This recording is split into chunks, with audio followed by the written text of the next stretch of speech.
అభయ భవిత ద్వారా అందించే ఈ వీడియో మీకోసమే. నచ్చితే లైక్ చేయండి, షేర్ చేయండి, ఓకేనా? సాధారణంగా పిల్లలను అకారణంగా తిట్టడం, కొట్టడం చేస్తుంటారు, లేదా మనసులో ఇంకేదో పెట్టుకొని పిల్లల్ని బాధిస్తుంటారు. ఇలా చేస్తే భౌతికంగా వేధించడమే. ఇది పిల్లలలో ప్రతికూల ధోరణిని తీసుకుని వస్తుంది.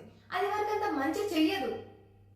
పిల్లలపై హింస అనేక రూపాల్లో ఉంటుంది. కొట్టడం, తిట్టడం, కాల్చడం, కొరకడం, ఇంట్లో బంధించడం, ఆహారం ఇవ్వకపోవడం, ఇలా చెప్పుకుంటూ పోతే చాలానే ఉంటాయి.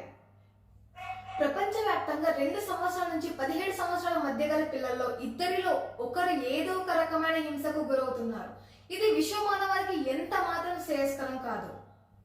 పిల్లలు మీరు ఇలాంటి హింసలు ఎక్కడ ఎదుర్కొంటున్నా వెంటనే స్పందించండి, ఎదురించండి, ప్రతిఘటించండి, లేదా సాయం కోరండి, లేదా 109కి కాల్ చేయండి. పెద్దవాళ్ళు మీరు కూడా పిల్లలపై ప్రేమను కురిపించి వాళ్ళను మంచి వాళ్ళగా సమాజానికి అందించండి. అంతేకాని వాళ్ళను హీనంగా చూసి హింసించి మొగ్గలోనే వాళ్ళ జీవితాలను చిత్రం చేయవద్దు.